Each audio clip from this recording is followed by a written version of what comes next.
Saudaraku yang dimuliakan oleh Allah, jamaah Masjid Al-Husna yang semoga selalu dalam bimbingan dan arahan Allah Subhanahu wa taala. Bersyukur kita tentunya mengawali perjumpaan kita kepada Allah Subhanahu wa taala atas segala karunia yang telah dianugerahkan untuk semua nikmat yang diamanahkan, baik yang kita akui kemudian kita syukuri maupun yang mereka ingkari kemudian mereka kufuri. Salawat dan salam semoga selalu terlimpah curahkan kepada sebaik-baik hamba sekaligus utusan seorang nabi, dosanya yang telah lalu maupun yang akan datang telah mendapatkan ampunan, Nabi Muhammad sallallahu alaihi wasallam. Baik saudara sekalian yang dimuliakan oleh Allah, tidak seperti biasa kita melanjutkan bab demi bab di dalam kitab At-Tadhkirah fi Ahwalil Mauta wa Umuril Akhirah. Kali ini kita sedikit menginterupsi atau menyela kajian kita dengan pembahasan di luar tema kitab kita. Kajian kita kali ini bertema tentang sunnah siapa baik boykot. Sebagai sanggahan terhadap seorang yuqalu lahu Riyad Bajri, seorang yang dikenal dengan nama Riyad Bajri, yang videonya sudah sejak lama sebenarnya viral, yang beliau selalu berbeda dengan mayoritas kaum muslimin yang menyuarakan boykot produk-produk Israel yang jelas-jelas memberikan sumbangsi besar terhadap pembelian subsidi-subsidi amunisi dan artileri bagi Israel untuk membantai saudara-saudara kita di Palestina. Dan kami merasa ini adalah sebuah kewajiban bagi kami untuk menyuarakan apa yang kami ketahui. Fa'uwajihu hadzal kalam laka ya man yuqalu lahu Riyad Bajri. Fa'awwalan aqulu lak ittaqillah, takutlah Anda kepada Allah. Ya hada, ittaqillaha fi umurin tata'allaq bidima'il muslimin, khassatan bidima'il mujahidin wasyuhada wassalihin. Takutlah Anda berbicara sembarangan tentang urusan-urusan yang berkaitan dengan darah kaum muslimin, khususnya darah para syuhada dan mujahidin. Iyyaka wa iyyak an taghurrannaka kathratu man yastami'u ilayka fil majalis min alladhina yantasibuna ila al-manhajis salafi. Iyyaka wa iyyaka thumma iyyak an tat'ana fi a'radil muslimin, fi a'radil ladina qalu la ilaha illallah. Takutlah Anda untuk berbicara sembarangan mengenai kehormatan orang yang telah bersaksi bahwa tiada Tuhan selain Allah dan Muhammad itu utusannya. Bukankah Nabi sudah mengingatkan, siapa yang bersaksi bahwa tiada Tuhan selain Allah, Muhammad itu utusannya, haruma minni dima'uhum wa amwaluhum wa a'raduhum. Kalau orang sudah bersyahadat, haram bagi kita darah mereka, harta dan kehormatan mereka. Sedangkan ucapan Anda yang sudah dianggap sebagai fatwa oleh jamaah Anda, itu sama saja artinya Anda memotivasi orang untuk berpihak pada Israel, berhenti dari memboikot produk-produk yang menjadi aliran dana terbesar dalam memberi artileri untuk membantai saudara-saudara kita. Takutlah wahai saudara. Sebelum kita membahas tentang permasalahan boikot, maka dengarkanlah sabda Rasulullah sallallahu alaihi wasallam yang diriwayatkan oleh Al-Imam Al-Bukhari dengan nomor 3019 yang bersumber dari sahabat yang mulia radhiyallahu taala anhu, Abu Hurairah. Sami'tu Rasulullah sallallahu alaihi wasallam qala aw yaqul qarasat namlatun nabiyyan min al-anbiya fa'amara bi qaryatin namli fa'uhriqat fa'awha Allahu ilaihi an qarasatka namlatun ahraqta ummatan minal umami tusabbih. Semoga ini dapat mengetuk hati kita, menambah sensitivitas dan kasih sayang kita terhadap orang yang beriman, khususnya muslimin di Gaza. Kata Abu Hurairah, saya mendengar Rasulullah pernah bersabda, ada seorang nabi di zaman terdahulu dari kalangan para nabi digigit seekor semut. Lalu nabi itu mungkin jengkel. Kita nggak tahu bentuk semut zaman dulu seperti apa, sedangkan manusia di zaman terdahulu fisiknya jauh lebih besar daripada fisik kita. Mungkin hewannya pun lebih besar daripada hewan yang ada di zaman sekarang. Karena nabi ini merasa mungkin kesal, ia perintahkan seseorang untuk membakar rumah semut di mana semut yang menggigitnya berasal. Lalu Allah tegur nabi tersebut dengan menurunkan wahyu, gara-gara engkau digigit oleh seekor semut, lalu engkau bakar satu umat dari umat-umat yang bertasbih kepada Allah. Bayangkan saudara, perkara seekor semut saja seorang nabi ditegur oleh Allah. Perkara sebuah desa semut dibakar, nabi ditegur oleh Allah. Bagaimana dengan saudara kita yang terbakar kulitnya oleh karena bom fosfor di Palestina? Kalau zaman dahulu sebelum ini, kita dulu sering mendengar bahwa ada satu bom yang bila jatuh di sebuah wilayah dalam radius tertentu hilang udara di situ, tidak bisa nafas orang. Hari ini ada bom namanya bom fosfor yang membakar kulit-kulit manusia. Tidakkah terketuk hati kita? Tidakkah nurani kita merasa kasihan terhadap orang yang sudah bersaksi bahwa tiada Tuhan selain Allah? Tapi Anda, Allahu Akbar, masih saja berpegang pada fatwa ulama-ulama di luar Palestina. Padahal fatwa yang lebih berhak diikuti adalah ulama ahli balad, ulama setempat, ulamanya Palestina harus diikuti karena mereka lebih tahu apakah harus hijrah atau harus menentang dan melawan. Jangan Anda pakai selalu fatwa ulama di luar Gaza. Ini perlu diingat yang pertama. Maka perhatikan, Nabi telah mengisahkan tentang kisah seorang Nabi yang digigit seekor semut, lalu Allah memberikan perhatian yang begitu besar. Bagaimana dengan saudara kita yang beriman?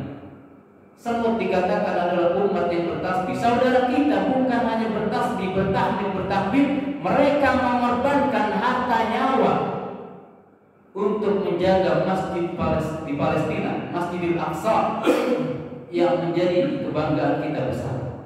Anda di sini ngapain? Dengan lantang dan enaknya mengatakan, kenapa enggak hijrah aja sih? Mereka kan masih lemah. Saudaraku, tidak ada satu peperangan pun di dalam Islam setelah diizinkan oleh Allah untuk melawan karena didolimi, melainkan pasti jumlahnya lebih sedikit daripada musuh. Berarti lemah. Coba lihat perang Uhud, Badar, Khandaq, Hunain. Berapa jumlah kaum muslimin, lemah atau kuat? Dan silakan Anda katakan kepada Bung Tomo, kepada Pangeran Imam Bonjol atau Pangeran Diponegoro, Imam Bonjol, katakan kepada mereka seharusnya terdahulu itu, jangan dilawan Belanda, membuat kita lemah, hijrah saja. La ilaha illallah. Maka tidak akan ada orang yang hidup di Tangerang seperti Anda yang berfatwa sembarangan dan sehat. Itu tentang satu hadis di Bukhari yang menyatakan tentang kasih sayang Allah terhadap semut sebagai makhluk yang bertasbih. Kemudian Abdullah bin Mas'ud juga pernah memaparkan, kunna ma'a Rasulillah fi safarin fantalaqa li hajatihi fara'ainahu maratan ma'aha farfan. Kata Abdullah bin Mas'ud, suatu hari kami membersami Rasulullah dalam sebuah safar. Di tengah perjalanan Nabi minta izin untuk buang hajat. Lalu kami yang sedang menunggu Nabi kembali dari buang hajatnya, kami melihat satu ekor burung kecil, satu induk dari burung kecil yang punya dua anak burung, farfani artinya dua anak burung. Lalu ada yang mengapa mengambil dua anak burung tersebut, dimain-mainkan, otomatis namanya induk, namanya ibu, panik. Apalagi dia tidak mengerti bahasa kita atau perilaku kita yang mungkin hanya untuk bermain-main saja, bukan untuk menyakiti. Paniklah burung itu saat Nabi datang, seolah mengadu kepada Nabi. Lalu Nabi katakan, man faja'at hadihi biwaladiha. Siapa yang bikin panik ini burung dengan mengambil dua anaknya? Lalu kami katakan, kami ya Rasulullah. Kata Nabi, kembalikan kepada ibu. Lalu kami lanjutkan perjalanan. Di tengah perjalanan Nabi kembali minta izin untuk buang hajat. Lalu kami, karena mungkin tidak ada kegiatan, ada yang membakar sarang tersebut. Sekembalinya Nabi lihat bekas pembakaran tersebut lalu menegur. Siapa yang membakar ini? Kami katakan, kami ya Rasulullah. Terus Nabi mengatakan, innahu la yanbaghi an yu'adziba bin nari illa rabbun nar. Tidak boleh ada yang menghukum, menyiksa makhluk hidup dengan api kecuali Allah yang menciptakan api. Lihat saudara kita, tubuhnya terbakar oleh karena gedung yang terbakar disebabkan oleh bom. Tidakkah kita merasa iba, iri, bersedih, bersalah karena tidak bisa membantu apa-apa? Itu dua hadis yang mudah-mudahan menjadi penggerak hati kita untuk semakin tinggi sensitivitasnya terhadap saudara-saudara kita. Dan untuk terkait boikot dalam bahasa Arab disebut dengan muqata'ah, dari kata qata'a yaqta'u yang artinya memotong, memutus. Dengan boikot artinya kita memutus jalur dan alur subsidi daripada persenjataan Israel dengan tidak membeli produk-produk dan dari perusahaan yang jelas menyuplai subsidi persenjataan untuk mereka, untuk membeli persenjataan mereka. Pertama dasarnya adalah wa ta'awanu 'alal birri wat taqwa wa la ta'awanu 'alal itsmi wal 'udwan. Perintah dari Allah ini umum sifatnya. Hai kaum muslimin, saling tolong-menolonglah kamu dalam kebaikan.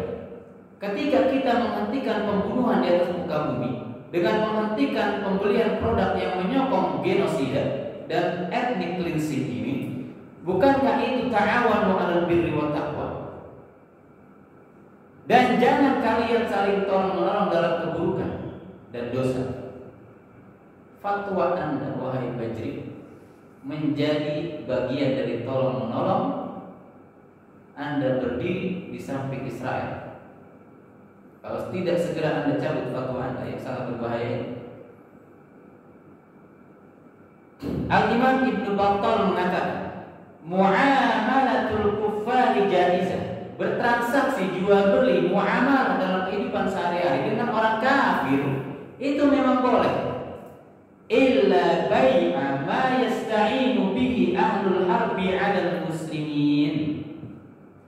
Kecuali jual beli yang dengannya, dengan hasil keuntungan jual beli tersebut, mereka yang memerangi saudara kita muslimin mendapatkan kekuatan, mendapatkan keuntungan untuk membeli persenjataan, membasmi atau membantai saudara-saudara kita kaum muslimin. Yang kedua adalah jelas yang tadi kita bacakan di muqaddimah. Jahidul musyrikina bi amwalikum wa anfusikum wa alsinatikum. Berjihadlah menghadapi orang-orang musyrik dengan hartamu, dengan memberikan bantuan atau dengan menahan hartamu agar tidak dijadikan keuntungan yang bermanfaat untuk mereka dalam memerangi saudara kita. Dengan nyawa kalian kita belum mampu karena kita dibatasi oleh sistem rusak di seluruh dunia. Dan dengan lisan kalian, dengan sosmed kalian. Umum ini hadis diriwayatkan oleh Abu Dawud dan Imam Ahmad dan dinyatakan sahih oleh Syekh Al-Albani di dalam Sahih Abu Dawud dari sahabat yang mulia Anas bin Malik. Kita tahu bahwa Nabi Muhammad juga berinteraksi, bahkan di akhir hayatnya beliau masih tergadai baju besinya di orang Yahudi. Orang-orang Yahudi itu jelas memang bermuamalah juga dengan Nabi. Nabi bermuamalah dengan mereka. Dan mereka adalah min ahlil ahd, orang yang memiliki perjanjian damai. Wa man naqadal ahda minhum faqad qutila aw ukhrija. Namun mereka yang membatalkan perjanjian, melanggar perjanjian, ada yang terbunuh dalam peperangan, ada yang diusir dari Madinah. Al-Imam Al-Bukhari membuat satu bab di dalam kitabnya, bab asy-syira wal bai'i ma'al musyrikin wa ahli al-harb. Bab jual beli dengan orang musyrik dan orang yang memerangi kaum muslimin. Kemudian beliau mencantumkan sebuah riwayat dari Abdurrahman bin Abu Bakar yang menunjukkan kebolehan sebenarnya. Bahwasanya kami sedang bersama Nabi, datanglah seorang laki-laki musyrik dengan seekor kambing yang ia tuntut. Lalu Nabi berkata kepadanya, bai'an aw atiyatan aw qala amhibatan. Kambing ini mau dijual atau mau diberikan kepada saya atau dihibahkan. Lalu yang musyrik itu berkata, la bal bai', tidak, ini mau saya jual. Fashtara minhu syata. Lalu Nabi membeli kambing tersebut. Nabi membeli kambing dari orang yang memerangi Islam. Itu memang masih boleh di sini. Tetapi kemudian Al-Imam An-Nawawi yang perlu kita ingat juga, kita harus adil, terangkan semuanya. Di dalam Syarah Sahih Muslim jilid ke-11 halaman 41 mengatakan, wa qad ajma'al muslimuna 'ala jawazi mu'amalati ahli dhimmah. Ulama-ulama kaum muslimin sudah bersepakat bolehnya bermuamalah, termasuk transaksi jual beli dengan ahli dhimmah, orang kafir yang tunduk di bawah kekuasaan Islam. Wa ghairihim minal kuffar, juga boleh dengan orang kafir selain ahli dhimmah. Artinya yang memerangi itu boleh kita interaksi jual beli. Idza, catatannya, idza lam yatahaqqaq tahrimun ma ma'ah. Jika tidak mengandung unsur yang diharamkan. Sekarang kita tahu itu perusahaan menghasilkan produk yang keuntungannya untuk membantai saudara kita, itu berarti unsur keharamannya jelas.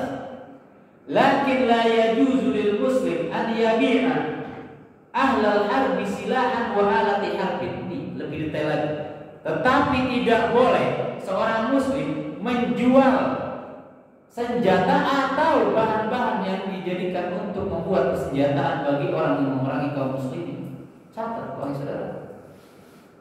Wala ma yasta'inuna bihi fi iqamati dinihim. Bahkan tidak boleh juga kita transaksi yang keuntungannya untuk digunakan menegakkan agama mereka. Israel ini, Zionis, sedang ingin menegakkan kekuatan. Lalu mengapa kita membantunya? Ini haram menurut Imam An-Nawawi. Lalu yang kita ambil juga fatwanya para ulama atau ulama di sebuah situs yang sering juga dijadikan rujukan oleh Ikhwanuna As-Salafiyyun. Al-Islam Su'alun wa Jawab, Islam Question and Answer, yang dibimbing oleh Syekh Shalih Al-Munajjid. Di situ dikatakan anna man qata'a bada'i'al kuffaril muharibin wa qasada bidzalika 'adami muwalatihim wa id'afi iktisadihim fa huwa musabun mahjurun insyaallah ala hadzal qasdil hasan. Siapa yang memboikot barang-barang produk-produk orang-orang kafir yang memerangi orang Islam, dan dia dengan boikot itu berniat untuk menunjukkan tidak adanya keberpihakan dia dengan orang-orang Israel Zionis ini atau kufar lainnya yang memerangi kaum muslimin, maka dia diberikan taubun atawabun, pahala, majur, dapat ujrah, ajar dari Allah dengan niatnya yang baik. Mari kita jujur. La syakka fi masyru'iyyati jihadi a'da'illahi al-muharibin minal yahudi wa ghairihim bin nafsi wal mal, wa yadkhul fi dhalika kullu wasilatin tudha'if iktisadahum wa tulhiq darar bihim fa innal mala huwa asbul huruf fil qarib wal hadith. tidak diragukan lagi disyariatkannya berjihad melawan orang kafir, musuh-musuh Allah yang memerangi orang-orang yang beriman dari kalangan Yahudi dan selain mereka dengan jiwa dan harta, termasuk di dalamnya semua faktor yang melemahkan perekonomian mereka. Karena harta adalah penopang peperangan. Kita tahu satu tank Israel berapa? $2 juta kalau nggak salah. Satu hari mereka bisa kehilangan $2 juta kalau kita tidak menyumbang atau kalau mereka diledakkan oleh para mujahidin. Fa'ala al-muslimina badlu kulli al-imkaniyat allati yakunu fiha taqwiyatun lil Islam wal muslimin. Maka hendaknya bagi orang-orang yang berislam, beriman, mencurahkan semua potensi-potensi yang di dalamnya menguatkan Islam dan muslimin dan melemahkan musuh-musuh Allah yang memerangi. Fala yasta'mirunahum ka'ummalin bil ujrah. Bahkan sampai dibahas nih, jangan kau pakai mereka sebagai pekerja yang diberikan imbalan. Kalau masih ada muslim, kenapa mereka yang dipakai? Kutaban atau muhasibin atau muhandisin, baik untuk pengajar, untuk accounting konsultan, atau sebagai arsitek misalnya, atau khuddaman, atau bahkan sebagai asisten rumah tangga. Ini bentuk muamalah loyalitas. Kemudian di sebuah situs juga Islam Web, silakan dibuka. Bermuamalah, jual beli dengan Yahudi dan orang kafir itu masih boleh, tapi mereka memerangi jual beli makanan. Lakin idza ra'a al-hakimul muslimu aw al-ulama ar-rasihun wujuba aw istihbaban muqata'atan intijat biladi bi'ainiha aw syarikatin bi'ainiha katilka allati istahza'at bi Rasulillah sallallahu alaihi wasallam fayanbaghi ittiba'uhum fi ijtihadi wa tizami gharzi. Kalau penduduk negeri kita, para ulama sepakat berijtihad bahwa harus diboikot ini orang yang memerangi kaum muslimin, maka kita harus mengikuti pendapat tersebut. Ya, jadi ini jelas. Kemudian juga ada seorang yang gemar mengoleksi kuda-kuda asli Arab. Lalu dia berkata, "Wahai Syekh, saya ini seorang kolektor kuda-kuda yang sangat mahal, yang asli Arab, yang kuat dan terpilih, jenis-jenis pilihan. Bolehkah saya membeli seekor kuda dari Israel?" Lalu dikatakan, kalau kuda-kuda itu atau kalau keuntungannya digunakan untuk memerangi kaum muslimin, maka jangan. Lalu kemudian juga ada di dalam al-mawsu'ah al-fiqhiyah tadullu ibaratul fuqaha 'ala jawaz al-intijab ma'al harbiyyah. Statement-statement para fuqaha ahli fikih itu menunjukkan kebolehan bermuamalah jual beli dengan orang yang memerangi Islam. Masih boleh. Walakin la yajuzu imdadul muharibin bima yuqawwihim min as-silah wal alat wal mawad allati yusna' min as-silah. Tetapi kalau kaitannya jual beli ini dengan hal-hal yang digunakan untuk membuat persenjataan atau kita sendiri yang menjual persenjataan yang digunakan untuk membantai saudara-saudara kita di Palestina misalnya dan menguatkan persenjataan mereka, maka tidak boleh. Sebagaimana tidak boleh jual beli dengan menjual barang-barang yang diharamkan seperti babi dan khamr dan semua yang dianggap mungkar oleh syariat Islam. Terus kalau ditanya boykot, sunnahnya siapa boykot? Itu sunnahnya Hasan al-Banna katanya. La ilaha illallah. Lupakah Anda ya hada? Lupakah Anda kisah tentang Sumamah ibnu Utsal yang ditawan oleh pasukan Rasulullah yang dipimpin oleh Muhammad ibnu Maslamah? di tahun 6 Hijriah tanggal 10 Muharram. Dia berasal dari Banu Hanifah, sebuah kabilah yang besar dan terkenal. Ditangkap dia, ditawan, diikat di masjid karena dia pembesar, beda dengan tawanan lain. 3 hari dia didatangi Nabi, jawabannya masih sama, pertanyaannya pun sama. Ma'indaka ya Sumamah, apa yang kau pikirkan tentang aku sekarang wahai Sumamah? Apakah kau mengira aku akan membunuhmu? Aku akan meminta tebusan dari hasil penahananmu ini? Kata Sumamah, ma'indi illa khair. Yang ada di pikiran saya cuma kebaikan tentang Anda. Saya tidak mengkategorikan Anda minal ladina yadlimunan nas innaka anta ta'fu wa tuhsin. Anda itu orang yang suka memaafkan dan berbuat baik kepada siapapun. Kemudian Sumamah sendiri malah berkata, kalau engkau ingin membunuh aku Muhammad, tidak ada aib bagimu, karena aku emang layak dibunuh. Karena satu, karena saya telah membunuh utusan dakwah, atau karena saya memang memiliki darah yang mulia. Kalau saya memiliki darah ningrat lah istilahnya. Kalau kau bunuh saya, maka itu sudah menjadi balasan besar bagi kaum saya. Atau yang kedua, engkau menjamu saya, engkau berbuat baik kepada saya seperti yang dilakukan saudara kita Hamas kepada tawanan Israel. Kalau engkau berbuat baik selama saya ditawar, maka engkau berbuat baik kepada Syakir, orang yang mudah berterima kasih. Atau yang ketiga, kalau kau ingin tebusan, maka aku akan bilang, atau tinggal kirim surat kepada kaum untuk menebus diri. Sampai 3 hari Nabi hanya mengatakan ma'indak. Di hari ketiga akhirnya Nabi bilang, fakku, atliku, lepasin dia. Bukannya kembali kepada kaumnya di Banu Hanifah, dia malah pergi ke Najrin atau Nakhlin, sebuah mata air atau kebun. Yang intinya di situ dia mandi lalu kembali ke masjid lalu bersyahadat. Setelah bersyahadat dia berkata, tidak ada wajah yang paling aku benci selain wajahmu wahai Muhammad. Sekarang paling aku cintai.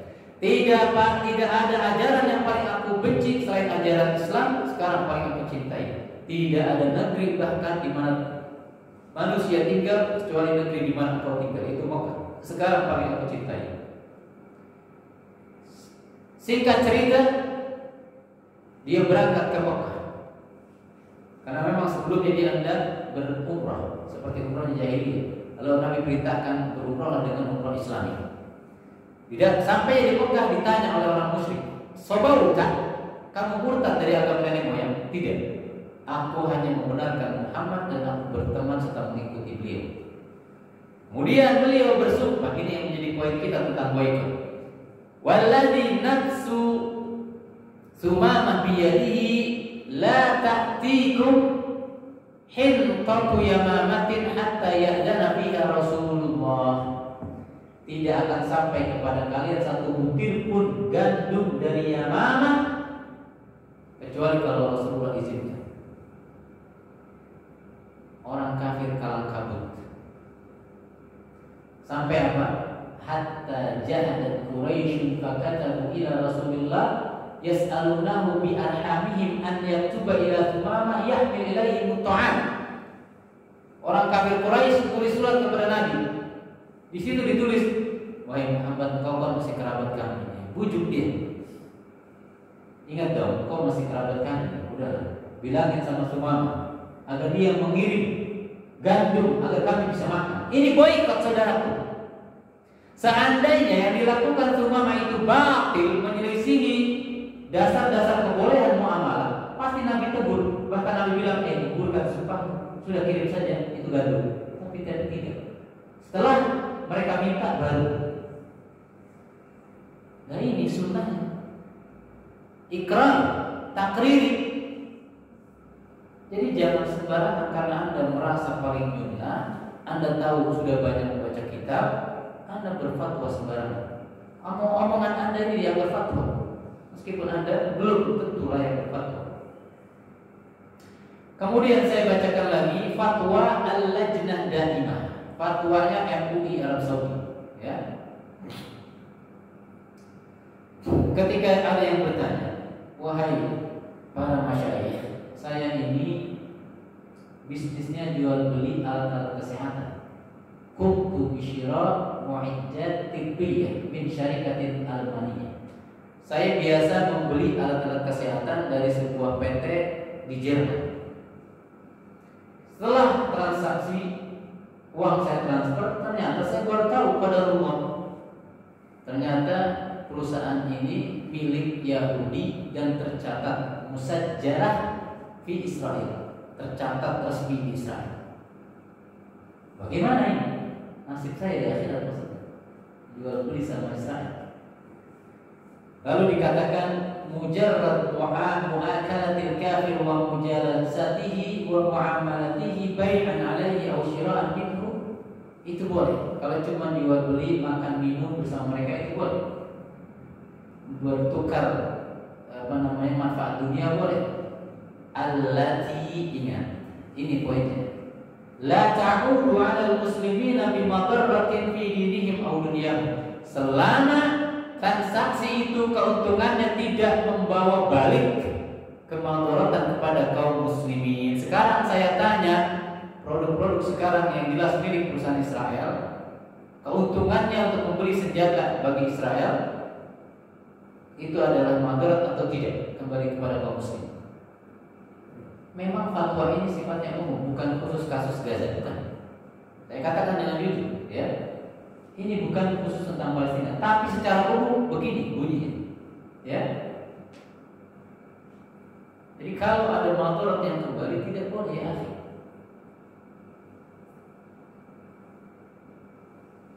Kemudian terkait dengan isu tuduhan Syiah,